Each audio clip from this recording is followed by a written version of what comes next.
लोकमान्य बाल गंगाधर तिलक जी का मूल नाम केशव गंगाधर तिलक है। लोकमान्य तिलक का जन्म 23 जुलाई 1856 को ब्रिटिश भारत में वर्तमान महाराष्ट्र स्थित रत्नागिरी जिले के एक गांव चिखली में हुआ था।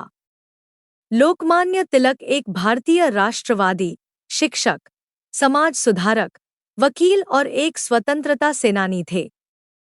भारतीय स्वतंत्रता संग्राम के आरंभिक काल में उन्होंने भारतीय स्वतंत्रता के लिए नए विचार रखे और अनेक प्रयत्न किए। अंग्रेज उन्हें भारतीय अशांति के पिता कहते थे। उन्हें लोकमान्य का आदरणीय पदवी भी प्राप्त हुआ, जिसका अर्थ है लोगों द्वारा स्वीकृत। लोकमान्य तिलक स्वराज के सबसे पहले और मजबूत अधिवक्ताओं में से एक थे। वे भारतीय अंतःकरण में एक प्रबल आमूल परिवर्तनवादी थे। उनका मराठी भाषा में दिया गया नारा स्वराज्य हा माझा जन्मसिद्ध हक्क आहे आणि तो मी मिळवणारच, स्वराज मेरा जन्मसिद्ध अधिकार है और मैं उसे लेकर ही रहूंगा, बहुत प्रसिद्ध हुआ था। उन्होंने बिपिन चंद्र पाल, लाला लाजपत राय, अरविंद घोष और वी.ओ. चिदंबरम पिल्ले आदि भारतीय राष्ट्रीय कांग्रेस के कई नेताओं के साथ भारत के स्वराज के लिए निकट सहयोग किया।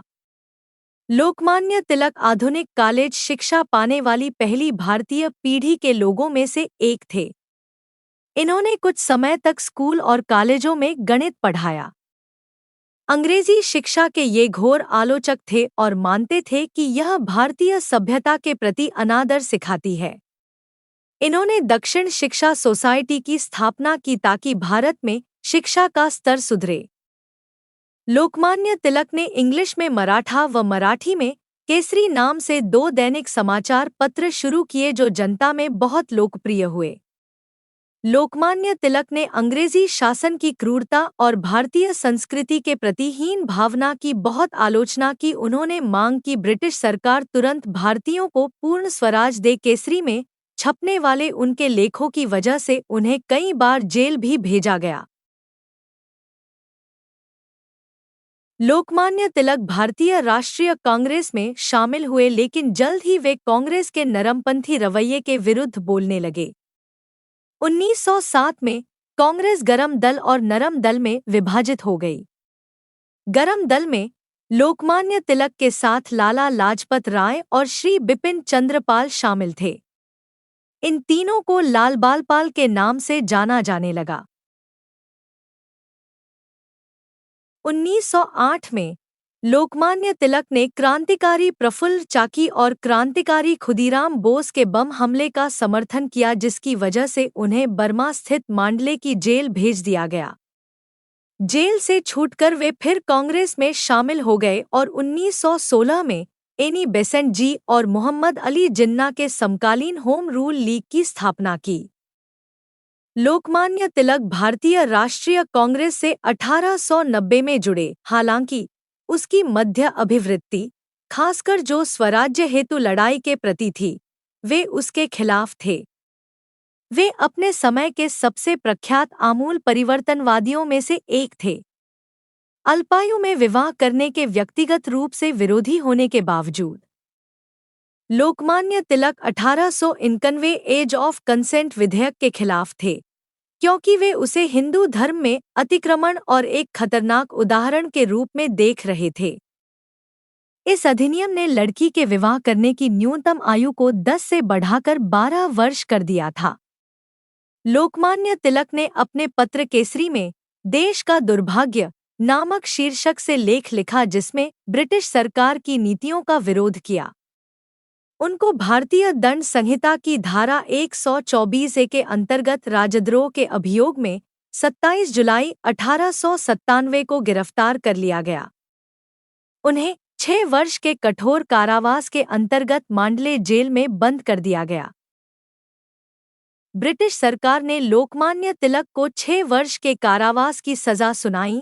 इस दौरान कारावास में लोकमान्य तिलक ने कुछ किताबों की मांग की, लेकिन ब्रिटिश सरकार ने उन्हें ऐसे किसी पत्र को लिखने पर रोक लगवा दी थी जिसमें राजनैतिक गतिविधियां हो। लोकमान्य तिलक ने कारावास में एक किताब भी लिखी।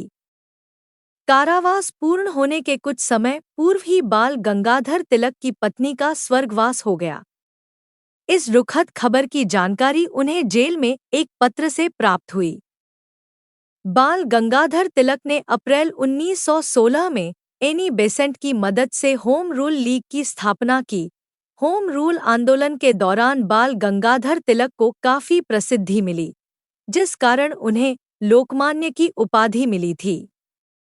इस आंदोलन का मुख्य उद्देश्य भारत में स्वराज स्थापित करना था।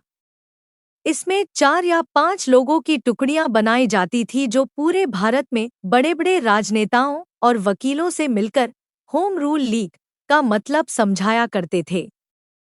एनी बेसेंट, जो आयरलैंड से भारत आई हुई थी, उन्होंने वहां पर होम रूल लीग जैसा प्रयोग देखा था।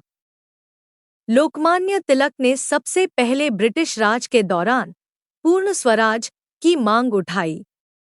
उन्होंने जनजागृति का कार्यक्रम पूरा करने के लिए महाराष्ट्र में गणेश उत्सव तथा शिवाजी उत्सव सप्ताह भर मनाना प्रारंभ किया।